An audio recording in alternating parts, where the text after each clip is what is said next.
I call the meeting to order. Date is 6/27/2020. Right now it is 5:10 p.m. I call this public hearing of the Ecachos Independent School District to order. Roll call. Mr. Robert Peacock.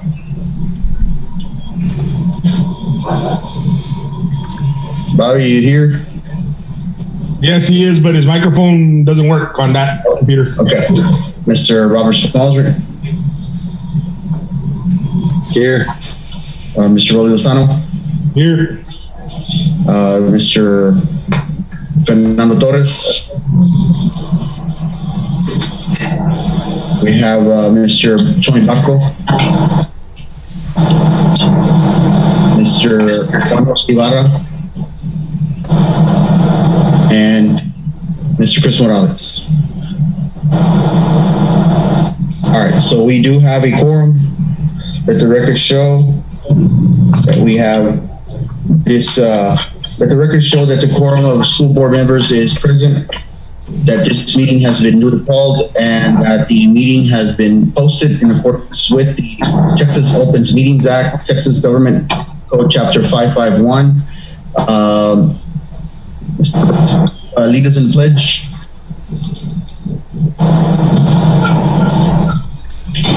Who was that, Chris? I'm sorry. Rolly, lead us in the pledge. To the flag of the United States of America, and to the republic for which it stands, one nation, under God, indivisible, with liberty and justice for all. Ms. Rocha, will you lead us in the Yes, of course.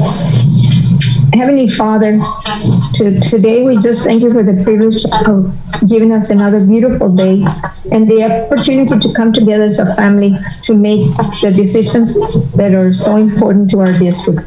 Heavenly Father, today we just ask that you bless our Board of Trustees, fill them with wisdom, Heavenly Father, as they try to work with this pandemic that we're having, COVID-19, and make all the important decisions that we need to make so that our children will be champions and we will have a good school year. Heavenly Father, we also ask you that you bless everybody gathered here and their families that are at home, and that you just put a hedge of protection around our district, keep everybody safe in our community as we try to do the very best with this COVID-19. And we will never stop giving you the praise and glory that you truly deserve. We ask all of this in Jesus' name, and we say amen. Amen. Okay. I'm not sure if I'm supposed to read the way we're meeting. We are doing this via Zoom. Chris. Yes. Oh, no, go ahead. I'll say something when you come to the first agenda. Okay. So let's go ahead and jump into item number 3, comments from the public. Do we have anything? No comments, sir. Okay. All right, so then we'll go into our question action items, which is item 4, letter A, discussion and possible action to approve resolution regarding start of 2020-21 school year. I've got Mr. Ben Castillo. Good afternoon, Mr. Board President. Excelente Ramirez, Mr. Castillo wasn't able to make it, so I'll be filling in for him. That's okay. And I'm talking about this agenda item. Yeah. First, can I interrupt you for a second? Yes, ma'am. We have a presentation before. We were told to do a presentation before you do the resolution, and it's the Ecachos ISD Start Strong Back to School Plan. And we've been trying to put some information together for you. And we have a committee that worked on this, and it was led by my Sandy Ochoa, and they're just going to do a short presentation to bring up to speed as to what we're doing to get our district ready for this coming school year. And I want to tell you that this committee has worked very hard. It was Ms. Sandy Ochoa, Silvia Garza, Pete Riojas, Melinda Chapa, and Joe Torres. So I want to compliment them for their hard work. And Sandy, if you're ready.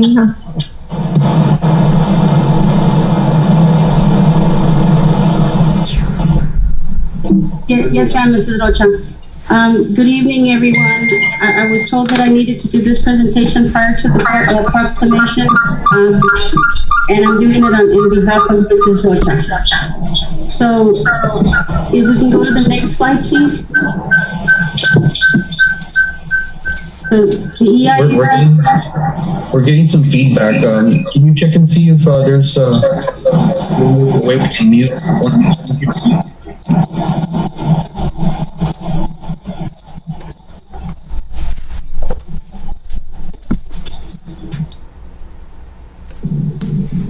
Thank you. So the EISD commitment to safety and quality of education.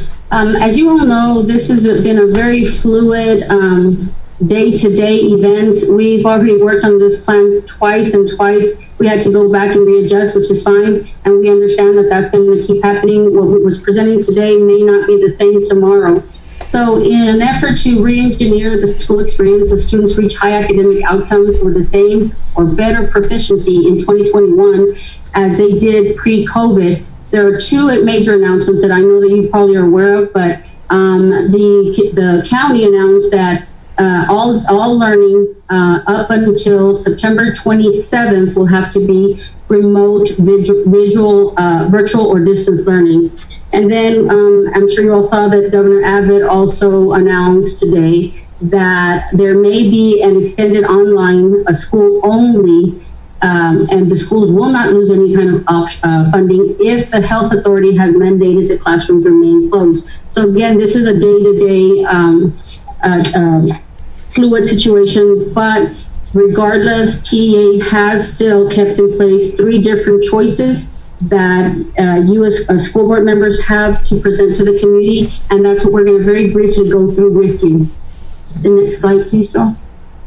So the first option, obviously, and that's what right now is being mandated that we offer exclusively, is the remote online instruction. So for this one, essentially, just as the title implies, all students will be learning from home via online. And there are 2 different ways. There's synchronous and asynchronous. The first one is synchronous, which essentially it's scheduled online through the LMS system. And in this case, it will be the Canvas. And just a side note, actually TEA put out a model framework that we should follow when we submit a plan. And that model framework actually is using Canvas as well. So we're pretty excited about that. So with the synchronous, the way we're going to take the attendance as per TEA is that all students check in with the teacher at a scheduled time. At check-in, as of now, that's how we would get our attendance, and that's how they would eventually calculate our ADA. For pre-K through 2nd grade, this option, the live option, is not available for funding through this learning method. For grades 3 through 5, even though it's synchronous and it's online virtual learning, we still have to offer 3 hours of instructional time if we are going to count the ADA. It doesn't have to be consecutive, but it does have to be 3 hours of 3 hours of instruction. And for 6 through 12, it's 4 hours of instruction that are required. Under asynchronous, essentially the students work at their own pace and work with the LMS. So basically, it's a recorded method of lessons. And there is also an alternate academic content to be made available via the teacher if for some reason the students don't have online access. So the teacher would actually call them. They would get, at that point, they would actually get the handouts or consumables that, just like we passed out the packets over back in March and onto when we started remote visual learning for the summer session.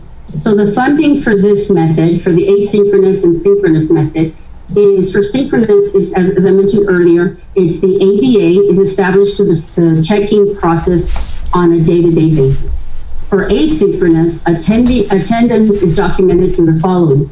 So a teacher and the administration has the option of looking at student-teacher interaction, the LMS, so you can log in and see how much they logged into the management system, or the student progress with academic content, their grading, how are they doing? So those would be the 3 modalities. They have not actually sent out the full-blown guidelines as to how we would actually use those modalities and at what point we would use them for attendance purposes. Under asynchronous learning, they are offering a grace period for up to 6 weeks prior to a plan being approved by TEA. So through asynchronous, we do have to send a letter of intent, which we've already done, so that we can get our funding.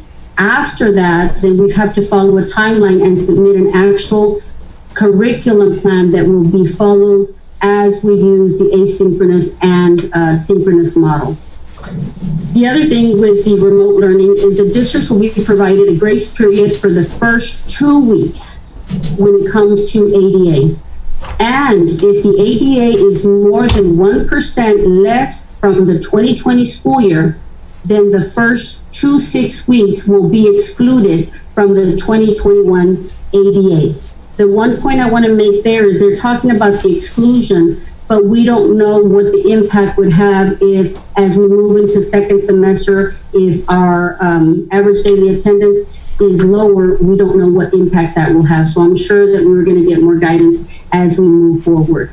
So the parental choices with this option is parents can change options, but they have to wait a 6 weeks grading period. So for example, if a parent says, I want to do remote learning, and they feel like the child is just not functioning well and they want to move to the hybrid learning, which I'll present next, then they can, but they have to wait until the 6 weeks ends and start the new 6 weeks with a new modality of learning. So what are some of the considerations for synchronous? Students need to be in attendance at a specific time and meet minimum number of daily minutes of instruction to receive the full funding. So the key here is teachers, administrators, all staff are going to be very actively engaged. Parents, it's going to be a team effort to make sure that our kids are actively engaged, that they're getting the time that they need so that they can continue to learn, and the school district will continue to have the funding to continue to offer them the amazing services that we currently offer in our district. Also is the availability of Chromebooks and hotspots. Will we have enough for our students at this juncture? And there are areas where hotspots will not be working. Well, how will we develop the plan for that? Will we be doing the paper packets? Will we be developing rooms where there's the 6 feet apart? Those are considerations that obviously will have to take place, and conversations we'll be having. And meeting the needs of diverse students in accordance to state and federal mandates.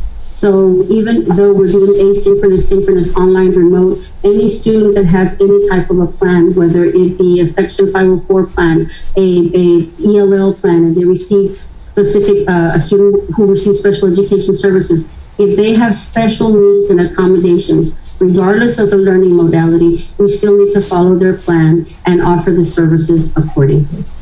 So that one is a remote online. The next one is, next slide, please, your photos, please.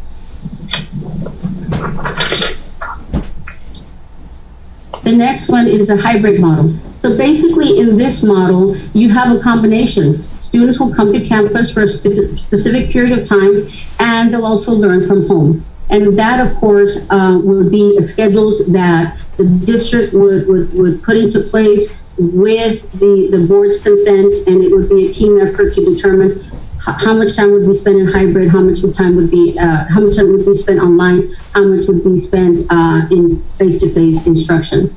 So when we did the face-to-face instruction, obviously we would follow the health and safety guidelines in accordance to the CDC and of course to the local and county mandates.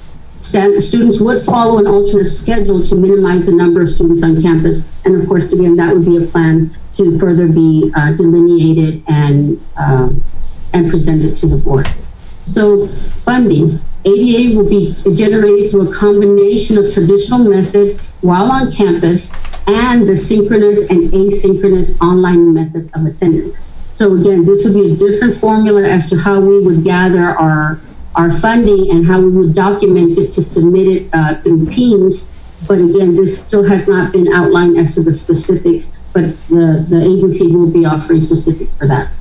The parental choices. A parent, again, can choose to have their child in hybrid model, but if they change their mind, it would be the same grace period, the same period of they would have to wait until the end of the 6 weeks, and then they could change to one of the other two models. So what are the considerations here? The adjustments to schedules and different attendance methods may be a challenge. Meeting the needs of the diverse students in accordance to federal and state law, of course, that's going to be for any method. And in a hybrid method, the bus route and meal schedules will have to be altered. And of course, in case of a school closure, students will receive temporarily revert to online learning, and the availability of personal or PPEs, personal protective equipment, is something that we would always have to be vigilantly making sure that we have for those students and our staff that would be physically in our school building. The next slide, please. And the last option that is being offered by the Texas Education Agency is face-to-face in-person instruction. So basically that's just really students attend school and receive face-to-face instruction as we have traditionally always offered up until the COVID. State funds for ADA, we would report the exact same way we report now. And all students would attend school on a regular school day, but of course they too would have the option, if they wanted to change modalities, they would do it at the end of every 6 weeks. So the considerations there, obviously our parents will be, may be unwilling to send students as a result of COVID and how the cases are rising, and our PPE. So basically the concerns that are for one model are the concerns that are across the board. The next slide, please. So as we looked at the three models that TA has required us to look at, even though there's been modifications as far as county and state guidelines at this point, we felt that we needed to get information to present to you as board members so that we can make sound decisions on how to proceed. We had originally submitted a survey that was online. We only got 9% response back. So that was difficult to gauge. So as of Monday, a spreadsheet was sent to all of the campuses with all the students' names. We simplified the questionnaire from 33 questions. We streamlined it to 9 questions. And the questions basically asked, if you had a choice, what modality would you use? So in the first, when they did it online, purely online, there was a little over 400 individuals that, or parents that responded. Due to the hard work of our administrators. After 2 days of phone calls, we were able to get, and these are as of yesterday's numbers, we got 1,437 that responded. So we got 20% more than we originally had. So we had a total of 29% respond from our total projected enrollment. 84% of the respondents resoundingly said we want to do online. For the hybrid model, 12% said if they had a choice, that's what they would choose. And for in-person, it's 4%. The campus administrators, district personnel is diligently working on this. We're continuing to get the information, and a report will be presented to you at Wednesday's meeting with the other numbers as we increase our phone calls and we get that information to you. Next slide, please. So now that we have some information, the other thing that was important is once we get the responses, how are we prepared as a district? So currently what we have on inventory is we have 3,000 working Chromebooks.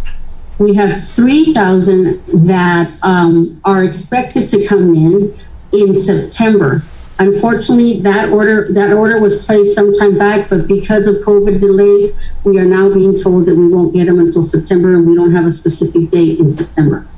We currently, as a result of the last closure, we did check out Chromebooks to students. There are currently 353 students, Chromebooks that are still out in students' homes that were checked out. And for hotspots, we have 450 hotspots currently available in our district. One of the proposals that we've made based on the data that we've been able to compile is the purchase of a minimum 1,000 more hotspots. So from the survey results that we have right now, of the 1,437 responses that we got, 308 responded that they do not have internet, and 587 responded that they do not have device. Next slide, please. Ms. Garza, Yes, sir. real quick, just a quick question. And I don't know if this is something that maybe we've already looked into, but I know that last spring during the pandemic that we had, and we had to kind of force everybody to go home and do everything online. Or is there any way that we can get a number as well from participating students? I know that our teachers documented, how many of their students. The only difference would be that our third graders will now be fourth graders, and you got to get a projection of the participation. I know that we're looking at who has internet capabilities, but a lot of times, and I know from experience that we had students who had internet capabilities, but they were not computer savvy to the point to where even though they did have the services, they preferred to do the paper, the option. And it just gives you a picture as well as to how much participation we'll have from our population and our students. I'm pretty sure, those call logs that we had last year from each of our teachers, if we were to go back and look to see a classroom they had 20 students, but only 7 were participating, gives you a clear picture of what our, students' capabilities are. I know that there could be some changes from these past few months where some people might have, gotten internet and stuff, but I also would like to see if we could get a little report set up to where our teachers' records last spring show, how much of participation from our students we actually had. Okay. Yes, sir, absolutely. We will definitely look into that. And of course, with all these options, for anyone who does not have any internet access or for whatever reason chooses not to, the paper option is still there. But we would have to, it would be very different from before. Yes. We would have to be turning in those attendance numbers through PING and the justification and the documentation. There would have to be a grading process and other things. But yes, sir, we will definitely work on getting you that data. But the other thing that we looked at is where are we in terms of pre-registration totals and transfer requests. As you can see, there is a template there that gives you all, and I'm not going to go through all the numbers because I'll just give you the summary, but that's the breakdown of the numbers that we currently have. So online, we are trying to move towards online registration. The majority of the registration that did happen was online. There was some paper, but we did go ahead and combine it. So as of now, we have 2,000, as of yesterday, we have 2,645 students that have committed and enrolled to attending at CalChelsea. Active students at the end of last year were 4,985. We do have confirmed 112 records requests from other districts. And let me go on. And then the other thing that we felt was important to know that we didn't have this information before is of all these students, of the projected 4,985, what is the unduplicated count of our families? So we were able to get that count, and in our district, we have 2,956 estimated households where you can have 1 student, 3 students, and we do have the data as far as the individual students and the family makeup and the demographics. So what are campuses going to do? Campus staff will utilize phone calls, emails, district social media, and enrollment incentives to promote student registration before the first day of instruction. We did send through Mrs. Rocha's authority, we did send an email. Campuses are going to start making the calls and registering students online and through phone calls, but they will do the actual online process for the parents to facilitate the registration process. For the transfer request, I'm sorry? So the registration will not happen at the campuses. It'll be done via either phone or, in other words, there won't be any parents coming into the campuses to register? There weren't parents coming in to register to the campuses because of COVID. What we did attempt was we attempted for parents to actually come and pick up the packet and then return it. From those 2,645 students, I believe that it was under 100 that actually brought the packets back. And at this juncture, when you compare the 4985 that we should have, and we only have 2645, to continue the planning process, we're going to make those phone calls and do whatever we need to be able to expedite and facilitate parents. Because parents right now, a lot of them are afraid to leave their homes. And so we're going to do the registration. If they want to do it through the phone, we're going to offer it through the phone. If they need us to send them the packet, we'll send them the packet. Whatever means to be able to get to our projected enrollment of 4985. Because I know that in the past, even though we've done online registration, at the beginning of the school year, we require our parents to go in to fill out, some paperwork. Is that going to be something we're not going to require this year? That's something that we're going to be looking at as the COVID committee meets, because of the measures that have been placed through the county and now the state, as to how are we going to handle them bringing in those forms. And essentially what it is that they usually come in and fill out is the medical form and the emergency card. And that's usually for when they're physically in the building, they need to call a parent, things of that nature. So that's something that obviously still needs to get addressed as we move forward and determine how we're going to get those documents back. Okay. Chris, just for the record, Fernando Torres is not in the meeting. Oh, okay. You want to go ahead and continue? No, I'd ask that you lead it, Chris, since I'm on the road. Okay, no problem. The next slide, please. So the other information that we thought was very pertinent for the board members to have is what exactly do we have currently in PPE? We know that the state has allotted and is going to be sending us some PPEs. So we felt it was important to give you that information and also what we have. So just a very quick breakdown. So the state is projected, and we don't have a delivery date as of yet. It has not been posted, but for student disposable masks, we are projected to receive 13,531. For adult masks, we're projected to receive 31,572. For the reusable masks, we're projected to get 3,132 masks.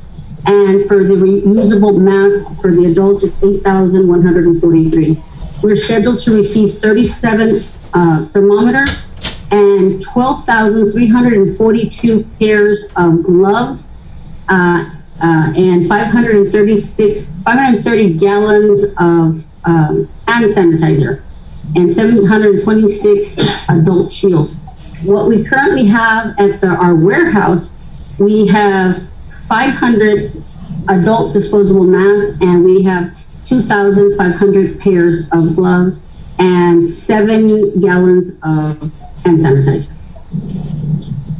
What about thermometers? I see that thermometers are going to be, even for staff. Do we have any? We're already.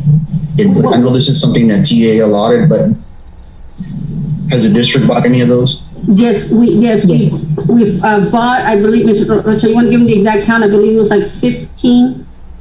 And then, of course, we have one. We have one for every campus, like we normally did for the nurses. And we are scheduled to place another order for thermometers that are actually medical grade. The ones we currently have are not medical grade. We are going to be ordering some medical grade thermometers. Next slide, please. Mr. Cho and Ms. Rocha, as far as, is there a schedule? It's going to be the schedule. I mean, disposable masks. Every child receive one every day, whether you receive one every few days. What's going to be the process? We need to come up with those procedures. As far as for the students, the same thing with the water. Are we going to ask them to bring bottled water bottles, or we're going to have to provide them. So those are the procedures that we're going to have to come out and step by step define, because we do have, as you can tell, we have 13,331. So we would have to divide that among the population. And once we know how many kids are coming to school, and if we need to already place additional order, we're going to have to do that. But we have to have a procedure, like each student will have their mask in a plastic bag or something like that. So again, the safety procedures, they all have to be there. So that's why we're going to be working on a plan. That's why it's very important, the work that the administrators are doing as far as calling how many are coming in and how many are going to do online, because all those things are going to gauge us to what we need to be doing at our district. That's why all this information is very important.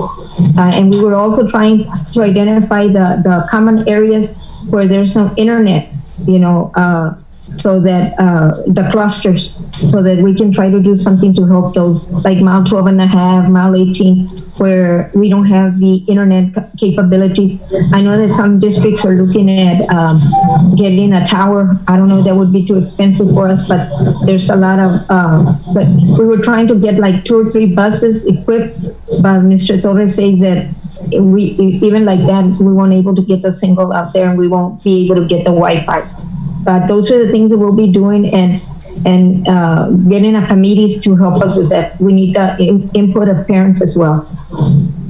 But why don't we look at, I guess this question for the guys here, why don't we look at what it would take to get the tower and what it would take to get district-wide, just go look at it, not that we have to go, just to get an idea of price and what the compensations would be. I think that's something we want to look at. Mr. President, that definitely would be something to look at. In speaking with Mr. Torres, I know the hotspots, the monthly contracts, they're going to range about $325,000 a year. Is that correct, Mr. Torres? Looking at about 240 if we go with a 1-year contract, and they reduce it just by $5 a device if you go for a 2-year contract. So you're looking at spending, $250,000 annually on these hotspots for the contract, but I don't know how much these towers would cost, but it definitely would be something to look at if it'd be capable to service all of our students. Yeah, that's a good point.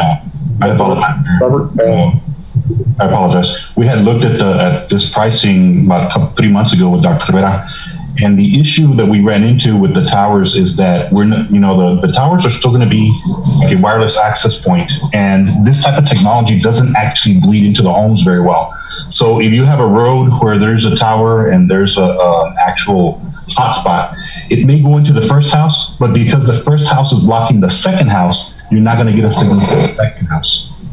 I know that there's a lot of push in different schools that are doing it, but this is something that we've been looking at for a while. And I personally feel that they haven't really brought the technology in to where it's going to really effectively work like a cell tower. A cell tower and a wireless tower are not the same thing. It has to do with the signal itself. I don't know if some of y'all have used McAllen, the city of McAllen's Wi-Fi network. I personally have, and it doesn't work too well once you get inside a building. It works fine.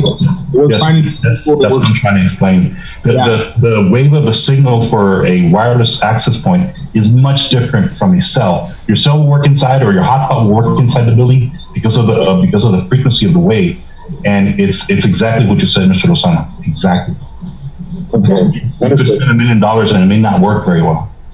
Yeah. I mean, again, we can reach out to some of the other, like the city of McAllen, and let's find out. I mean, again, I've used their network, and it works fine if you're sitting in a vehicle or maybe even walking down a sidewalk. But once you get inside a building, that signal is gone. Yes, sir. It's something, just to look at, but it is something to look at. But as a quick fix, to get school ready, I'm thinking, the hotspots are going to have to suffice. Because I don't think we'll be ready to get a tower up and running in the next couple of months. No, you're right. My other question, Rocha, on the PPE, I think the literature is going to be very important. I think literature and practice. I've seen in different buildings, and there's literature telling kids and people, wash hands, how to wash hands. Yes. Things like that. I think that's important, and maybe get into the practice. That after lunch, kids go eat or go wash their hands before lunch. Things like that. Just change the behavior. Yeah, and we have to role model for the kids how you wash your hands and in between. So we're going to have to be very meticulous on the procedures so our kids can stay safe. So we have a lot of things that we need to do. That's why we need to start getting ahead and knowing the needs that we have and in our community, so that we can take lead on it and start working as soon as we can. Mr. Torres, if I may interject, in regards to the masks, it's really going to depend on the quality. There are so many companies now that are offering and selling these masks, and some of them, the moment you put them on, the little strap breaks. I think we're going to have to wait and see what kind of mask they're actually sending us to be able to determine how often they can use them and the durability of these masks and the type of material of these masks. But I just wanted to kind of put something in perspective, just to wrap our brains around it. If students were just to go hybrid, for example, if we had 775 students that decided to do hybrid face-to-face with the type of what we currently have in place, it would last us 17 days. And in terms of the hand washing and appropriately wearing your mask, that is part of the curriculum that we have to offer and that we must include in the plan that we're going to send to TEA for the asynchronous, synchronous learning that we are proposing. If we don't submit that plan, then we won't get our funding, and that plan is not just about how we're going to cover our curriculum. It's also going to be how are we going to handle and educate on COVID testing, which includes the hand washing, which includes the social distancing. So all of that is part of that. That's correct. Are there any other questions? Not for me. Not on this topic. Not for me either. Thank you all very much. The committee, thank you all for putting this together. Ms. Rocha, Dr. King, Sandy, everybody. Thank you all very much for the time y'all have put into this. Thank everybody that was involved for me. Yes. And earlier when I mentioned, I forgot to mention Mr. Ramos, he also, Rene Ramos, and Silvia Garza, they all were also a part of this committee. So we want to acknowledge them for their good work. Okay. Thank you, Rocha. Monday. I guess another question, and this to maybe answer a lot of the parents and employees as well. I know Coach Navarro should be on here. Now, I'd like to hear from him. What is UIL saying in reference to sports and band? Okay. We can certainly have him do a presentation on that, on the latest UIL, procedures that we have. He's been kind of bringing me up to speed, but the UIL, they keep changing every day. So everything is changing, I guess, based on the needs that we have. There's so many cases. So, but Coach, are you here? Yes, I'm here. Yes. Can you give us a quick report? Sure. Today I went ahead and lockdown met with several of the UIL board. They had pretty much a report for all of Texas. I know that a lot of the school districts all over the state of Texas have decided to go ahead and put off having kids report actually to school up and all the way up to September 27th. So right now the plan is, and what they have planned is that they want to go ahead and start later. What they're saying is that they want to go ahead and have all the way up until July to go ahead and have a season. Right now, the consensus is that we are going to have a season regardless. So they want to go ahead and have all the coaches know and the communities know that UIL and athletics will be on the up and up. We will go ahead and participate, and we will have a season. Right now, the target date that they're looking at is anywhere from October or November all the way to July. What some of the plans that they have right now is to go ahead and shorten maybe the football season and volleyball, which are the first major fall sports. They want to go ahead and just either play district, or even some of the ideas they want us to go ahead and think outside the box, give the local DCs the opportunity to decide what they want to do. They're going to go ahead and provide us with some rules in the upcoming weeks as to what we can do, whether we're just going to go ahead and play district, or if they go ahead and tell us, okay, football, you can only play let's say 5 games. If that's the case, since we are a 19 district, that would mean that we'd have to go ahead and break that 19 district into 2 different divisions. And usually the way that would work is you break those 9 teams in between 5 and 4, obviously because it's not an even split. And the two top teams in each division would be the representatives in the playoffs. I know that they want us to go ahead and prepare with all the personal protection equipment that we need to go ahead and order. Also, they just want us to go ahead and ensure our community and our boards and our schools that we will go ahead and have athletics. As far as the gymnasiums opening up the fields to the community, they want us to go ahead and have it 50% capacity right now, whether it's indoor and outdoor. Okay, obviously, I already told you we will not start on August 3rd. Then the plan is to start late, plan to reduce the number of games, start late, and run the seasons through July. Okay. But as far as broadcasting, we are going to go ahead and be allowed to live broadcast all of our games. And obviously, because of the pandemic, they don't want to go ahead and have all these people in there. I guess because we're going to be at 50% capacity, you want to give all these people an opportunity to go ahead and support your teams. Okay. Coach, now I think there's a question. I think somebody has a question. Yeah, Coach, real quick, I guess based on the guidelines that were set by Hidalgo County, we can't do anything until after September 27th. Correct. That's why UL is looking at late October or November to start the season. Yes, okay. sir. Perfect. Okay. And I guess the impact would also be, I mean, everything that is part of football, or volleyball, the band, the cheerleaders. Correct. Yes, sir. Because that goes into the equation. That is correct. This is in reference to all of these groups and I guess teams. I do go ahead and communicate a lot with the rest of the directors, and I usually host Zoom meetings and meet with them and tell them about the rules and regulations that the UL is setting forth for I guess all programs. Again, we're all in it together. It's like I tell the rest of the directors, we're a family. We share all these kids, and we got to go ahead and move forward together in the best interest of our community and our kids. Well, thank you, Coach.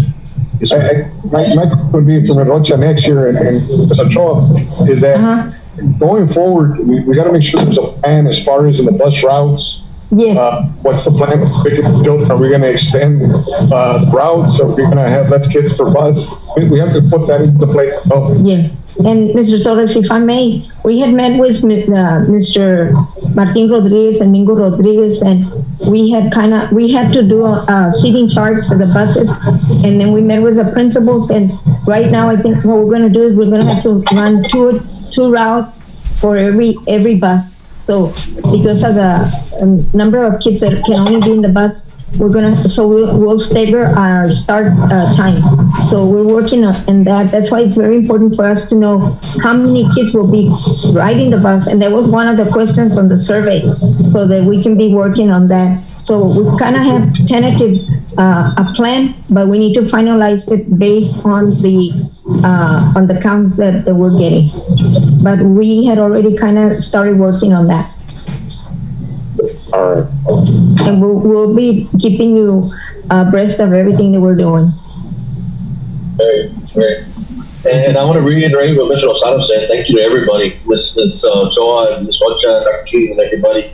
All the staff, administrators, the principals, y'all are going to have a lot of work on your hands to make sure that all teachers be held accountable and that our students get the best education they can get. So, we'll be patient with everybody. We know it's difficult times, but we're all in it together. That's right. All right. So does anybody have any other questions? Ms. Can I Garza, say something? is the presentation done, or you still have, I saw another slide. Yes, no, sir. Thank you very much. Can I say something? Yes. Oh, I just wanted to let you know that I do have about 2 teachers who, they have internet, but it's very weak. So whenever we did Zooms, like their internet it would say weak, or it would log them off and then log them back in. But I just wanted to make you aware of that. Okay. I think if, in my opinion, if some teachers need to come into their classrooms, they with a schedule, they can come in and they can use the internet in their class. I mean, of course, we want to try to keep everybody at home. Yes. But if they feel like they need to come in, of course, this will be based on administration. This is me, in my opinion. But if they want to come in, I mean, I don't know, I might be wrong, but I don't see anything wrong. Mr. Morales, Sounds good. If you'd like, may I share? We do have, just so that it kind of flows into this question. Mr. Torres, can you please put up the staffing patterns? Just so that'll give you all an indication of what it would look like at any given time or moment in our district as to what our staffing patterns are. Yes, ma'am. Just give me 1 sec. Thank you, sir.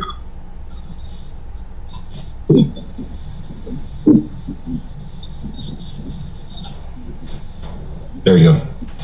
So this is broken down by the type of category for our staff and the work days. So we have an estimated at this time, as of yesterday, 770 employees in our district. We have 330 teachers, and they are on 187 work days. We have 104 educational days that are on the same work days as the teachers. Our auxiliary staff, we have 264, and their work days range from 187 to 230. That's like our maintenance, our custodial, our cafeteria. Professional support staff, that would be your counselors, your diagnosticians. We have 52, and they are in 276. It ranges from 276 to 226. And campus administration, we have 14 that again range from 220 to 226 days. And of course, central administration, there are 6, and central administration is on 226 days. We also have it broken down. I don't have it with me, but we have actually broken down by campus so that we can see at any moment. If you said, we want everyone in the campus, we actually have that data so we can determine how many can you actually have and still have the social distancing in place. Okay. So as of right now, we're still waiting on more data to be submitted so that we can decide which teachers or how we're going to go about. But the plan is, and just so that, I know we have a lot of our principals on right now, and they're getting phone calls from teachers, I'm sure, asking as to, are we teaching from the classroom? Are we going to be working from our homes? And I know that it would put people at ease to know that we're working on trying to get everybody to stay at home and work in a safe environment. But if for whatever reason there's a need by employees that they need resources, we definitely do have the option of having those teachers teach from the campus. Is that what our plan would be?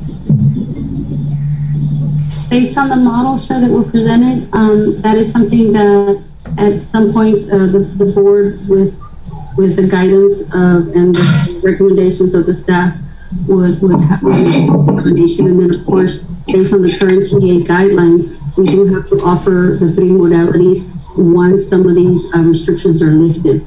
But how we determine the modalities will be a school district LEA decision.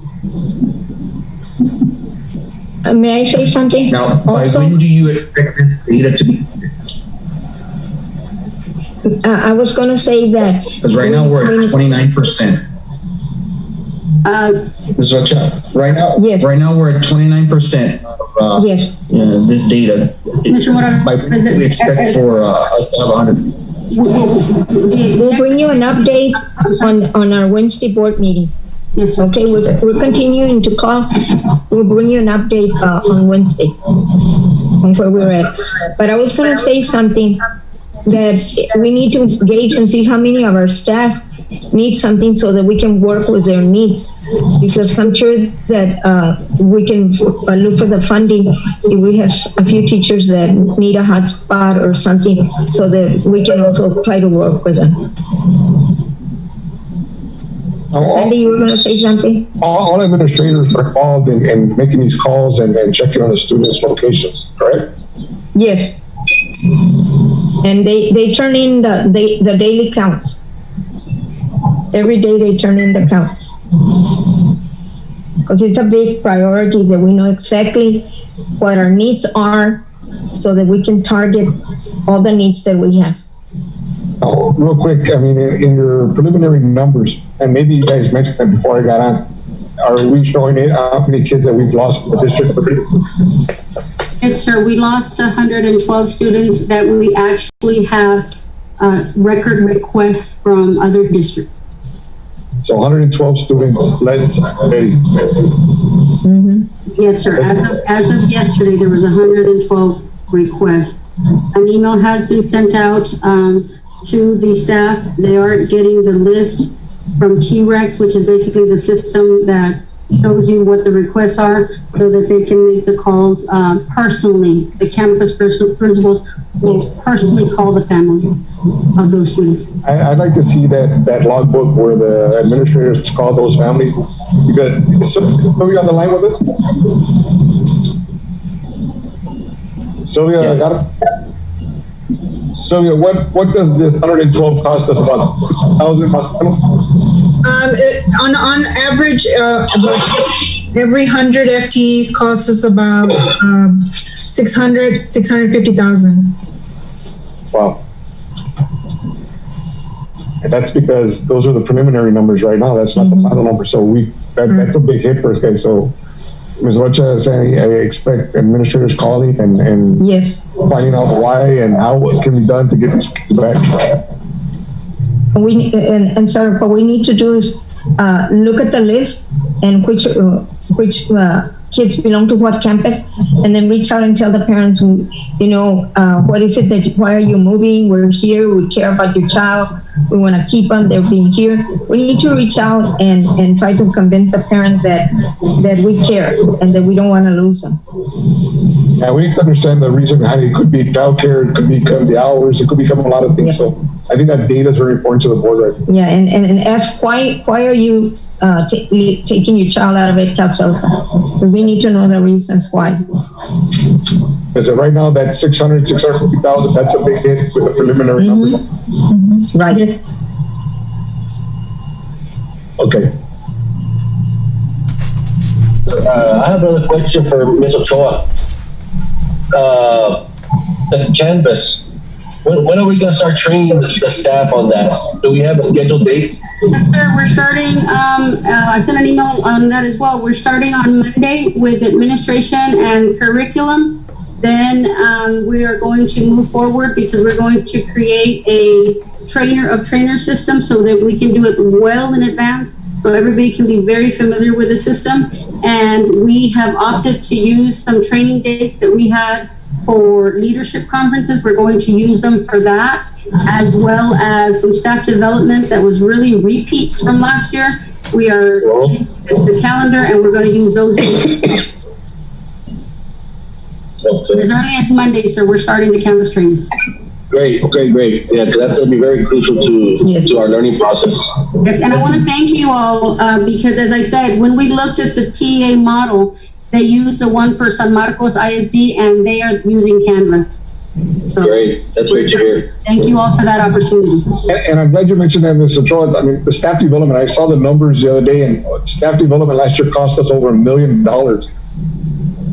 So I think it's important to understand what is it that we're getting trained in the future, and if that can be reduced and do more on in-house training, train the trainers, things like that, because I think that's important going forward as well. Yes, sir. With your support and the support of Mrs.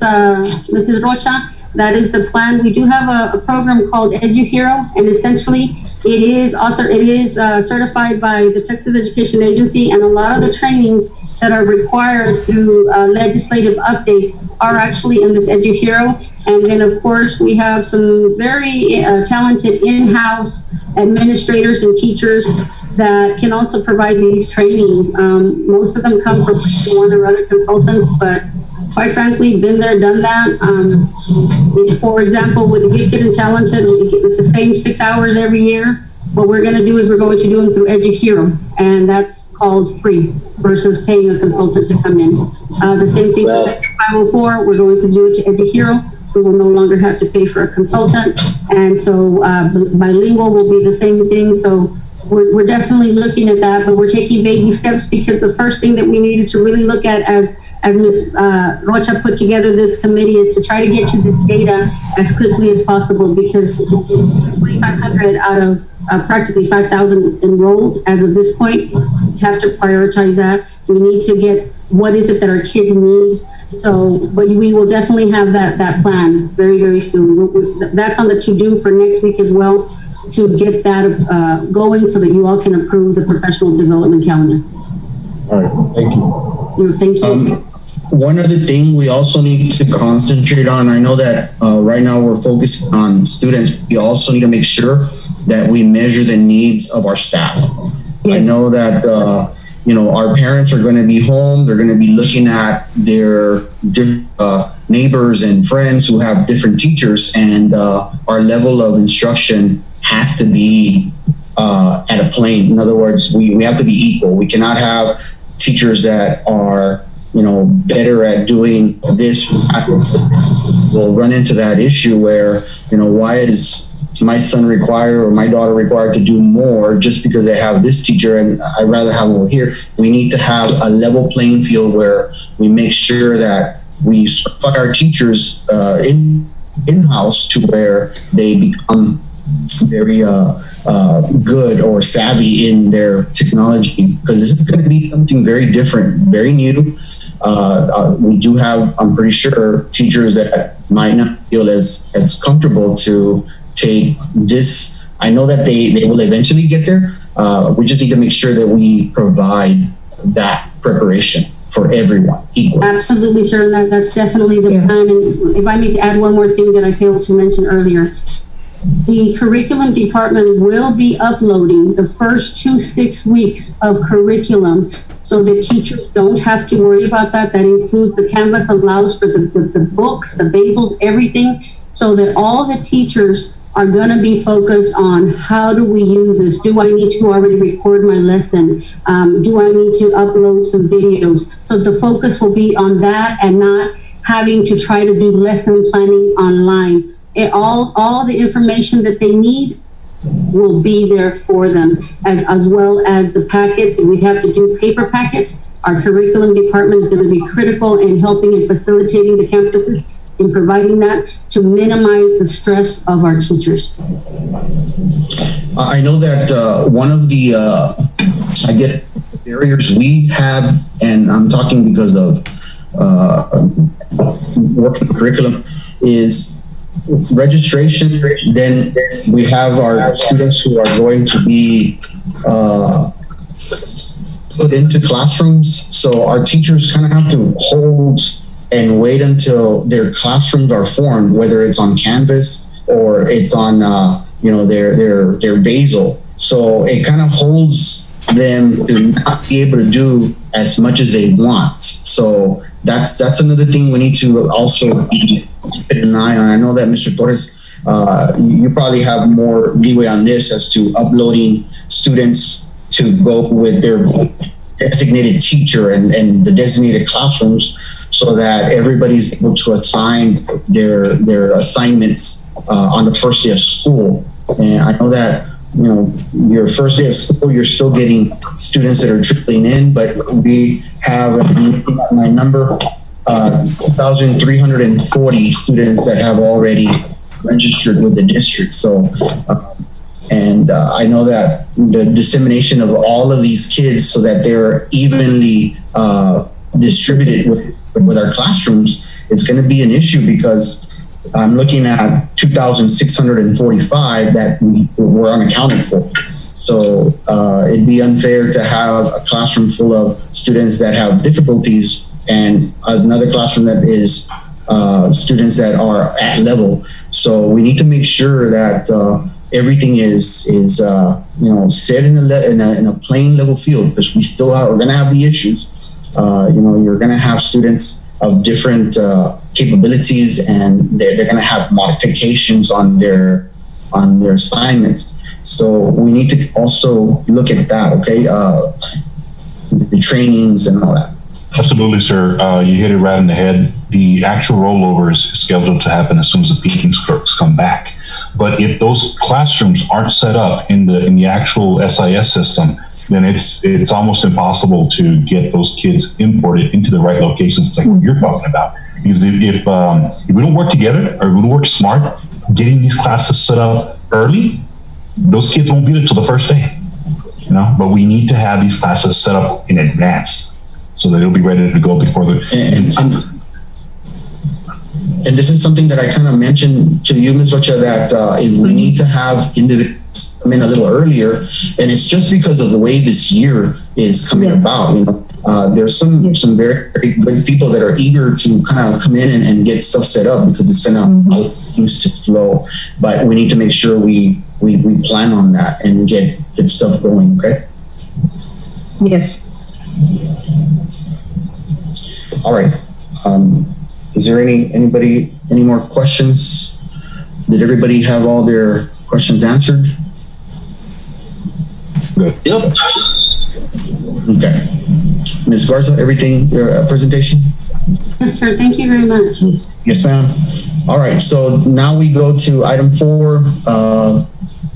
A, we have the discussion and possible action to approve the resolution regarding the start of the 2020-2021 school year. Mr. Ben, and I know that Ben's not here, so Mr. Ramirez. Yes, sir. Thank you, Mr. Board President and members of the board. First and foremost, congratulations to your school district. After sitting in plenty of these board meetings on these topics, you all are asking all the right questions, doing all the right things, and it shows a lot about what y'all do here at Calchelsea ISD. So props to y'all. I tip my hat to your work here. But with respect to this resolution that you have here, the county issued a proclamation, as you are aware, and it was mentioned during the discussions a little earlier today. And in that proclamation, as a public health entity, the county has used its local government authority to stop in-person instruction and a number of in-person activities from happening across schools in the valley. Specifically, and I'm going to read off the proclamation so everyone is aware of what they are. Number 1, all public and private school systems in the county of Hidalgo offering instructions to students in any and all grade levels, pre-K through 12th grade, shall not reopen instruction at schools until after September 27, 2020. So with this first proclamation, the county has seized and halted all in-person instruction across the county. Number 2, administrators, teachers, and operations staff may conduct or facilitate the remote learning process or other operations while on campus, provided applicable CDC guidelines, including social distancing and facial coverings allowed at the times. With this, number 2, they've given a little more leeway to school districts to structure how we are going to facilitate the remote learning. Number 3, which is relevant to some of the questions that were being asked a little earlier, all school-sponsored activity events, including but not limited to clubs, sports, fairs, exhibitions, academic or athletic competitions, shall not take place until school system resumes in-person instruction. And number 4, by or before the 2 weeks prior to the school system opening for on-campus instruction, each school system shall develop a plan for reopening on-campus instruction activities and make such plans available to the parents of the district. So with the resolution you have in front of you today, it would essentially be to carry out and be in compliance with the orders of the county. And the resolution is in front of you. Similarly, you are essentially reciting forth this proclamation and this resolution with what's happening.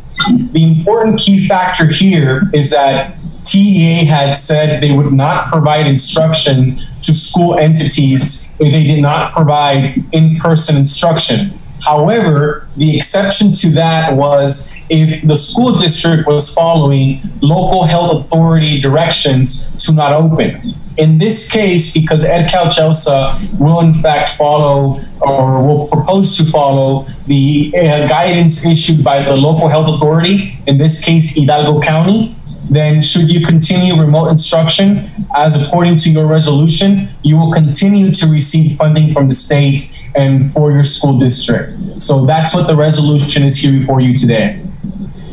I'd like to answer any questions. I'd like to make a motion to approve the resolution. Now, real quick, I just want to make sure that on the dates, it says on the resolution, just for wording, I know, because the counties, the counties is clear, but on ours it says that the startup date is the 17th. Is that? We changed it. We changed it? Okay, I just want. It's supposed to be on the 24th. Okay, just want to make sure. Yes, the 24th. Okay, so I had a motion. Do I have a second? There's a second. Oh, there is a second. So I've got a motion by Mr. Rolly Lozano, second by, was it Robert? Fernando Torres. Oh, Mr. Fernando Torres. All those in favor? Aye. All right. Motion passes. All those opposed? All right, so motion passes. Mr. Morales, before you move to the next item, can I just make a statement real quick?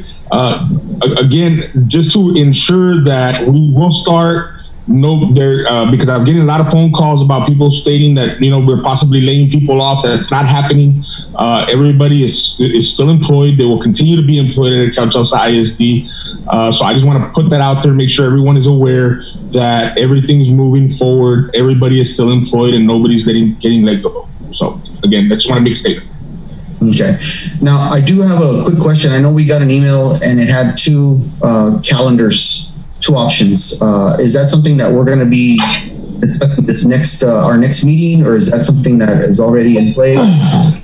No, we're going to be working on that together with the administrators and everybody based on the changes that are coming up, and we'll get it to you. If we have it ready by next week, we'll go, but I don't know if it's not on the agenda. We'll present it to you as soon as we get that going. All right, and it's just so that what our starting date is really going to. Yeah, based on the new calendar that we said that we cannot start till after September. Okay. But that was on September, just so we know, that is in person. I'm talking about when we start online. Online, I don't think that is that date, Mr. Ramirez. I don't know.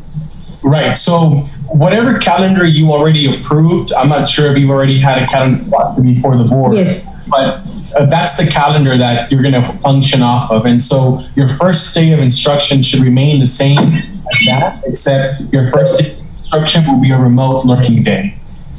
And that's what I was asking, because those two calendars have different dates, and I just want to make sure that we will proceed with that the next time around. And if not, we need to do this as soon as possible, so that way we can have a definite startup date. Your administration to make sure that we can address the calendar issue and we have the right calendar brought before the board for approval. Okay. Yes, sir. All right. So, any other questions, gentlemen? None. All right. So the next item we have is item 4, item B, and this is discussion and possible action to enter into MOU with organization to provide meals to students. Again, we have Mr. Eden Ramirez.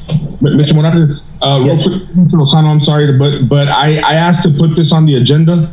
The reason I asked for this item to be on the agenda, one, was because we stopped our meal distribution program here at the school district due to some issues with people testing positive, and in all, I just wanted to provide this meal program. It costs us $0. This is a totally separate program. The only reason we're doing this is an outside source agency that comes in. They provide meals to all our community at no charge to our school or our students. So again, I asked to put this on the agenda just because we stopped our meal distribution program. So Mr. Ramirez, I'm sorry, but No, that's okay, Mr. Lozano. And yes, I believe this item has already been reviewed by Mr. Benjamin Castillo. It's an MOU, and it's like Mr. Lozano said, there are agencies outside school districts and throughout the valley who are providing these services for districts when they are not when they're not doing their own distribution because of COVID concerns. So I understand this is one of those services in order to continue food to your community. So we need to do a motion. Do we move on this? We would have a motion and a second and approval. All right.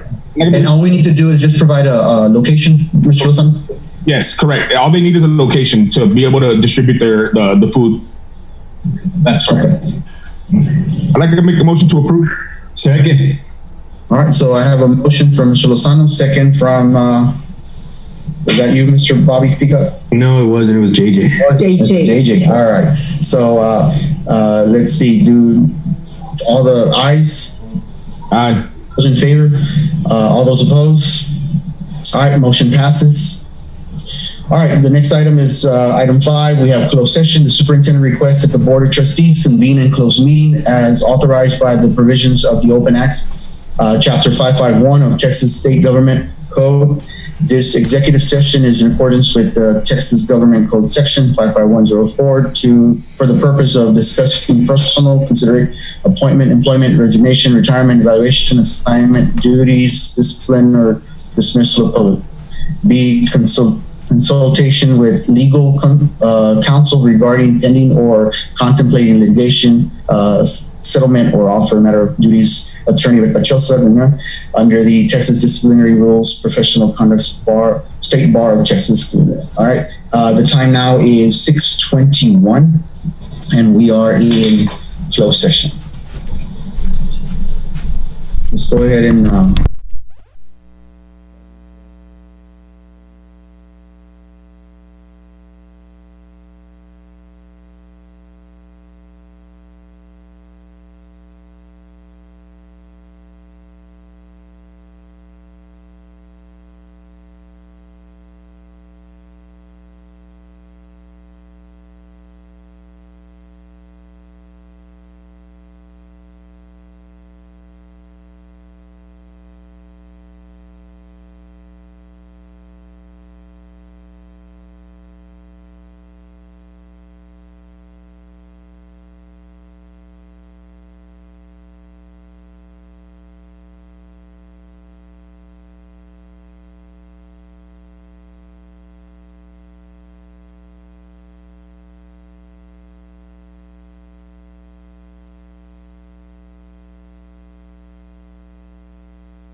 have everybody back. It is 7:11 and we are back from closed session. Let's see. We have, We're gonna go back to item, is it item 8? Item 4A. 5A, right? Oh, 4A, yes. Item 4A, we've got Mr. Ramirez, who's going to clarify the resident. Yes. Thank you, Mr. Morales. Members of the board, I think there was a little confusion.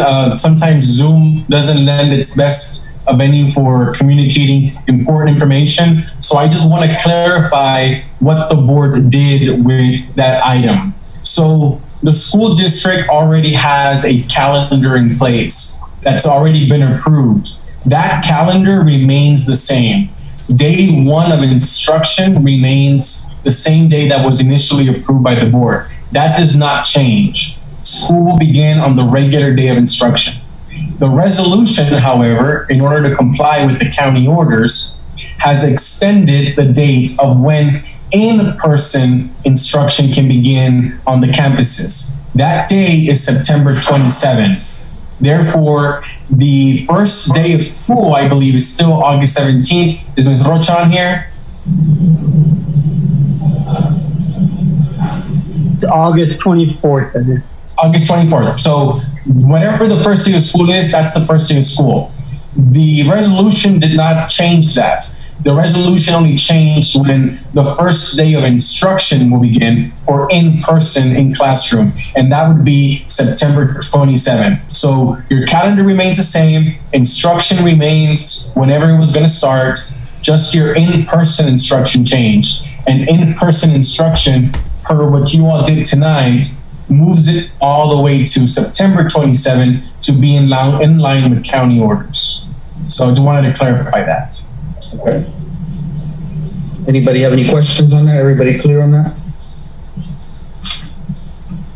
All right, so on closed session, item 5, we had item A, or was it item 6, right? Action items discussed in closed session. Discuss and possible action regarding personnel considering appointment. Do we need to act on that? oh, no action. No action. All right. And item B, we have discussion and action regarding consultation and legal counsel regarding pending contemplation litigation. Do we have any items on that? No, sir. No. All right. So the next item we have is adjournment. So moved. Second. We have a motion by Mr. Torres, second by Mr. Small. All those in favor? Aye. Aye. All those opposed? Okay. Thank you very much. Meeting's adjourned. And thank you for everybody who's watching, all the administrators, principals, staff, everybody that's watching. We're all in it together. We're going to make the right choices together, and we're going to have a great school year. Thank you. Stay safe out there. Thank you. Thank you so much. Thank you, so. Yes. God bless you all. God bless you all too.